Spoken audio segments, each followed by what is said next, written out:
Accounting equation.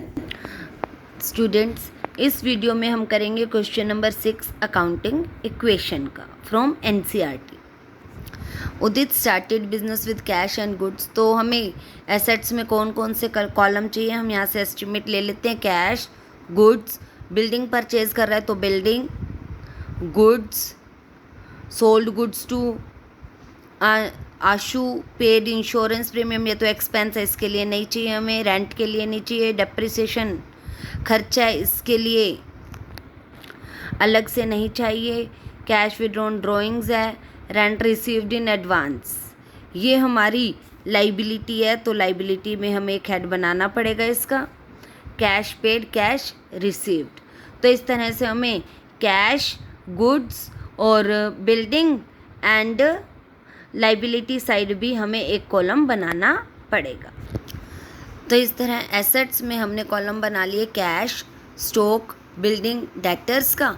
और जो हमारी लाइबिलिटीज़ थी, लाइबिलिटीज़ प्लस कैपिटल, लाइबिलिटीज़ में हमने ले लिया creditors, outstanding rent and rent received in advance plus capital. यहाँ पे हम आउटस्टैंडिंग नहीं लिखेंगे, ये बुक में प्रिंटिंग मिस्टेक है। यहाँ हम लिखेंगे लाइबिलिटीज़ प्लस कैपिटल। ये तीनों क्रेडिटर्स, आउटस्टैंडिंग रेंट और rent received in advance containing the liabilities. तो फर्स्ट ट्रांजैक्शन है हमारे पास started business with cash and goods. तो मतलब अब तक हम सिर्फ कैश से ही बिजनेस स्टार्ट कर रहे थे, लेकिन अगर उसके पास अपने गुड्स हैं तो वो उनको भी इंट्रोड्यूस कर सकता है।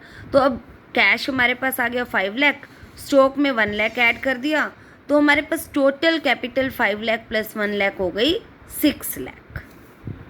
परचेज बिल्डिंग फॉर कैश, तो कैश रिड्यूस हो गया, बिल्डिंग ऐड हो गई। परचेज गुड्स फ्रॉम हिमानी, हमने उधार सामान खरीदा है तो it creates our creditors. Stock में ऐड कर दिया और क्रेडिटर्स में डाल दिया इसको हमने। सोल्ड गुड्स टू आशु, 25,000 रुपये का सामान हमने उसको सेल किया है 36,000 में, तो स्टॉक में से 25,000 का माइनस कर दिया। डेटर्स में हमने 36,000 ऐड कर दिए, तो जो डिफरेंस है 11,000 रुपये का, that add in capital. Next, paid insurance premium, खर्चा है, कैश में से माइनस कर दिया और कैपिटल में से भी माइनस कर देंगे हम इसे। रेंट आउटस्टैंडिंग रेंट है, it creates our liability, outstanding rent, और यहाँ कैपिटल में से माइनस कर दिया। इसके बाद डेप्रिसिएशन ऑन बिल्डिंग। बेटा डेप्रिसिएशन का मतलब होता है किसी भी संपत्ति के मूल्य में कमी आना, उसको जब बिज़नेस के लिए यूज़ करते हैं तो उसके मूल्य में कमी आती है, और ये हम अपने बिज़नेस में खर्चा मान के चलते हैं। तो यहाँ पे देखो बिल्डिंग में से माइनस कर देंगे और कैपिटल में से भी माइनस कर देंगे, because depreciation is a expense, ये हमारे लिए खर्चा है।